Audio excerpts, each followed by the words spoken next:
Salut tout le monde, c'est Souvine qui sourit en France. Salut. Bienvenue sur ma chaîne YouTube. Aujourd'hui, j'ai invité mon amie Audrey. Salut tout le monde, je m'appelle Audrey. Je me présente, je m'appelle Audrey. Et 안녕하세요 여러분. Pourquoi il rigole? Je comprends pas. Il s'attendait pas. 제 이름이 Audrey입니다. Non, 제 이름이 Audrey예요. Rigole pas, Ouais, parce que vas-y, coréen, vas-y. merci. Donc aujourd'hui dans cette vidéo, je vais vous présenter mon expérience sur la Corée du Sud, notamment mes voyages. Voilà, je vais vous raconter un petit peu ma vie. Et j'espère que vous allez adorer cette vidéo. Abonnez-vous à sa chaîne s'il vous plaît, voilà. Merci. Alors, pourquoi tu as choisi la Corée pour ta voyage? Alors la Corée du Sud, pourquoi j'ai choisi la Corée du Sud, c'est une bonne question. En fait, c'est la Corée du Sud. Avant, je ne connaissais pas ce pays du tout. Pourquoi la Corée? Alors moi, mon amour pour la Corée, c'est passé par les K-dramas. Faut savoir que en général, il y a deux intérêts pour la Corée. Généralement, les gens connaissent la Corée. K-drama, K-pop. K-pop, voilà. Toujours les deux. Vrai, oui. Et ben moi, c'était K-drama. Et puis un jour, il y a une amie qui m'a prêté des dramas coréens. Elle m'a dit de regarder. Je dis bon, pourquoi? Ok, c'est où la Corée? Moi, je connaissais rien de la Corée, à part Kim Jong-un, machin, Corée du Nord. C'est tout. Donc, j'ai regardé le drama coréen et là, j'ai adoré. C'est-à-dire que j'ai trouvé les dramas coréens mieux que Japonais. ceux voilà, du Japon. Après, je me suis intéressée petit à petit. Voilà. Et tout commence. Tu commences par les dramas et après tu découvres d'autres petites choses. Et ainsi de suite, la cuisine, voilà, et tout, tout le reste. Alors, ça t'a coûté combien pour le voyage? Alors mon voyage m'a coûté globalement environ 2000 €. Voilà, dedans inclus le billet d'avion, je dirais 500, entre 500 et 600 voilà, euros. Après le logement, ça c'était intéressant parce que c'était 300 € et quelques, 400 € par mois on va dire. 300 € Ouais, par mois? bah, en euros, hein, j'estime, voilà. Oui. Mais c'est situé à où? Seoul-yok, Seoul Station. Ah, mais c'est bien situé? C'est bien situé, c'est pas, voilà, pas Hongdae, là, tous les quartiers qu'on connaît proches, mais c'est pas loin. C'est pas loin en transport. Donc franchement, super bon plan. Et puis, comment tu l'as cherché cet hébergement? Internet, hein, j'ai comparé. Hein. Voilà, Internet, tu regardes sur les Airbnb, les guest house. C'est ce qui est intéressant quand on est jeune, hein. Les auberges de jeunesse. Voilà.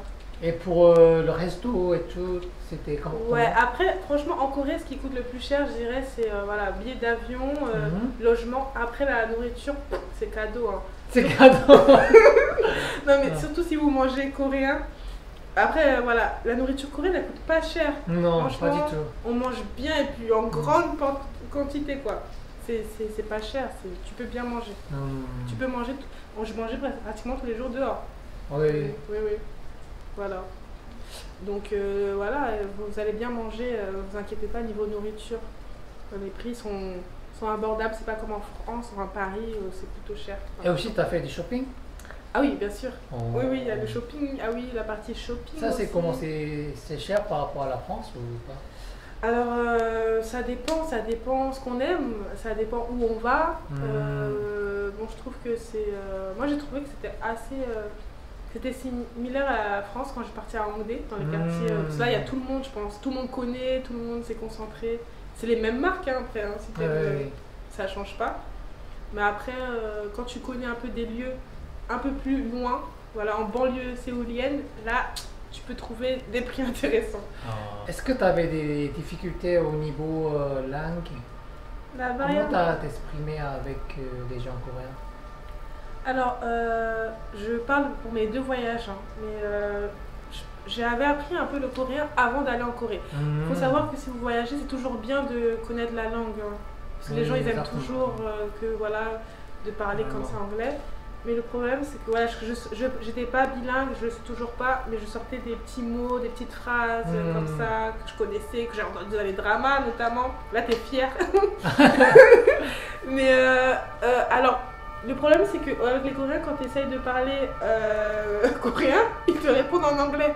Ah, voilà, ouais. ça c'était toujours le cas. Parce que voilà, ils voient l'étrangère, tu dis 안녕하세요, et ils disent hello, on te répond hello et tout. Eux, ils veulent pratiquer l'anglais, toi tu veux pratiquer le coréen. Donc voilà. Après, il n'y a qu'avec peut-être les ajumas, ajushi, tout ça, là tu peux avoir des vraies conversations. En coréen. Voilà, là tu peux pratiquer. Donc si tu veux pratiquer le coréen, il faut aborder au ajuma ajashi. Ouais, essayer, parce que les jeunes, ils veulent, soit ils ont peur mais ils veulent, de parler l'anglais, soit ils veulent parler l'anglais. Donc quand les gens ne comprennent pas, tu es là, oh mon Dieu.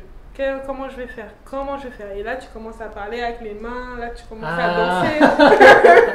Là, tu commences à faire de la tectonique, je sais pas. Tectonique. Ouais. Parce que c'est la barrière de la langue. C'est là les difficultés. Se faire comprendre, surtout. Mais ça se fait quand même. Mais oui, on arrive. En dansant, on arrive, on montre les gestes, les machins. Toi, moi, manger là-bas. C'est bon, ça passe. Ouais. T'avais des bonnes expériences quand tu étais en Corée? Si j'ai vécu des... Oui, bien sûr, j'ai vécu de bonnes expériences, sinon je ne serais pas retournée une deuxième fois. Bien sûr, les bonnes expériences en Corée du Sud, je dirais, c'est la découverte. Moi, c'était la première fois que j'allais en Asie, donc découvrir de nouvelles choses comme ça dans un pays mondial qui est dans la mondialisation, mais en même temps, j'aime bien ce côté... modernité et tradition de la Corée du Sud. C'est vraiment la découverte, c'est les deux mondes quoi. Et découverte de nouveaux mets, la nourriture est excellente, épicée mais très bonne. Les gens que tu rencontres, les personnes, à chaque fois c'est différent. Il y a des gens qui n'ont jamais vu d'étrangers. Notamment j'ai rencontré un petit papy là, il était hyper content de voir il est étranger et tout, il souriait, ça m'a ému, tu vois. Et ouais, c'est ça la Corée, c'est à chaque fois waouh, nouveauté. C'est génial. Alors comment tu t'es fait des amis coréens? Comment je me suis fait des amis coréens? Alors en Corée, premier voyage, je ne connaissais personne, je crois, oui, pas du tout. À part une copine que j'avais connue en fait en France. Donc via elle, j'ai pu rencontrer sa famille, ses amis, tout ça, parce que j'avais déjà rencontré en France. Donc c'est bien d'avoir, si vous vivez en France, d'avoir des correspondants déjà en français via les applications, notamment tu peux t'en faire HelloTalk. HelloTalk c'est pas mal. Après j'avais aussi d'autres applications, il y a Tandem aussi, je peux parler avec des gens, elles sont assez sérieuses. Voilà, sinon après en sortant aussi, on rencontre des gens. Parce que forcément quand vous êtes étranger, les gens viennent beaucoup plus vers vous. Moi, alors les Coréens sont venus vers moi. Ça dépend, parce que j'étais seule. Quand on n'est pas beaucoup, on est en petit nombre, les Coréens sont assez, tu vois, dans la pudeur, le respect, donc ils ne te parlent pas comme ça dans la rue, comme on fait en France ou autre part, en Occident. Mais quand tu es seule, les gens vont commencer à te sourire, et puis c'est comme ça, ils viennent, mais t'es étrangère, ils s'intéressent à toi. Moi j'étais seule, donc je me suis fait je sors comme ça, juste manger au restaurant, sans amis, seul, en mode solitaire. Mais ils viennent vers toi et tu rencontres des amis. Après, il y a les soirées aussi. Bon, c'est pas le moment aussi, c'est pas l'endroit le plus idéal. Mais tout ce qui est club et tout, bon là, c'est beaucoup de gens aussi pour hook up. Voilà, c'est en sortant, en tout cas, c'est en sortant de chez soi. Pas en grand nombre, en boule D là, vous n'allez pas vous faire des amis comme ça. En petit nombre ou seul ou truc, que tu peux te faire des amis.